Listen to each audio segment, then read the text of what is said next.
ये आज का हमारा वीडियो नंबर है 9वां और आज हम कुछ ऐसे वाक्य को इंग्लिश में बनाना सीखेंगे जो कॉमन है यानी सेम है और हम उसे रोजाना बोलते हैं। तो आज हम ऐसे ही वाक्य को इंग्लिश में बनाना सीखने वाले हैं। तो हम इस तरह के वाक्य को तो बोलते ही है, जैसे मेरे पास कार है, उसके पास किताबें हैं, हमारे पास साइकिल है, तुम्हारे पास मोबाइल है।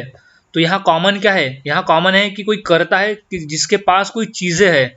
जैसे यहाँ कार है, यहाँ किताबें है, यहाँ साइकिल है और यहाँ मोबाइल है। इस तरह से और भी चीज़ें और भी कर्ता के पास होती है। तो आज हम ऐसे ही वाक्य को इंग्लिश में बनाना सीखेंगे और इतनी आसानी से सीखेंगे कि ऐसे वाक्य को हमारे लिए रोजाना इंग्लिश में बोलना इस वीडियो को देखने के बाद से इतना आसान हो जाएगा कि आसानी से हम ऐसे वाक्य को इंग्लिश में बोलना भी शुरू कर देंगे। और यहाँ वाक्य का सेंस यही बनता है कि यहाँ कोई चीज़ है वो कर्ता के अधिकार में है, यानी उसके पास में अधिकार में है।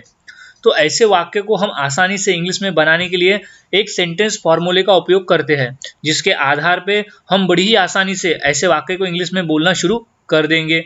तो हमारा जो फॉर्मूला होता है वो है सब्जेक्ट, सब्जेक्ट यानी कर्ता, कर्ता सब्जेक्ट प्लस हैव हैज।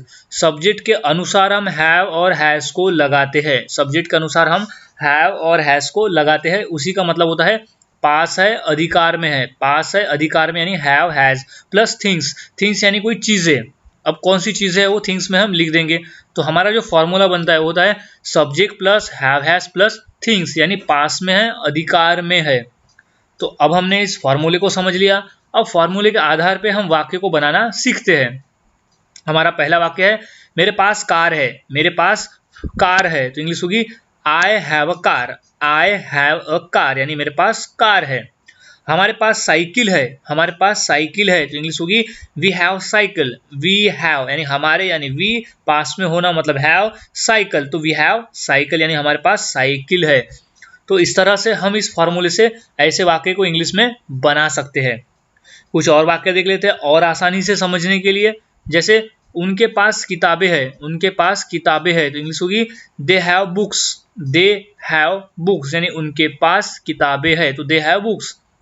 तुम्हारे पास मोबाइल है, तुम्हारे पास मोबाइल है। तो इंग्लिश होगी you have a mobile, you have a mobile यानी तुम्हारे पास मोबाइल है।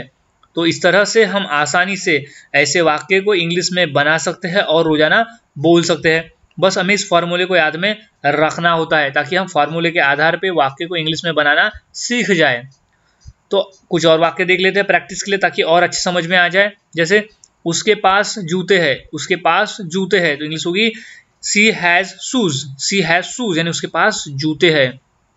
उसके पास घड़ी है, उसके पास घड़ी है। तो इंग्लिश होगी he has a watch, he has a watch यानी उसके पास घड़ी है। तो इस तरह से हम आसानी से ऐसे वाक्य को इंग्लिश में बना सकते हैं और रोजाना बोल सकते हैं। बस हमें फॉर्मूले को याद में रखना होता है ताकि हम फॉर्मूले के आधार पे आसानी से ऐसे वाक्य को बनाना सीख जाए। तो अब इसी सेंटेंस फॉर्मूले के आधार पे मैं कुछ वाक्य देता हूँ, इंग्लिश क्या होगी कमेंट में मुझे जरूर बताएं। जैसे मेरे पास घर है, दूसरा क्या है उनके पास पानी बॉटल है। तो ये दो वाक्य की इंग्लिश क्या होगी कमेंट में मुझे जरूर बताएं। मिलता हूँ ऐसे ही नए सेंटेंस स्ट्रक्चर के साथ अगले वीडियो में, और इस फॉर्मूले से वाक्य बनाने की प्रैक्टिस करते रहे।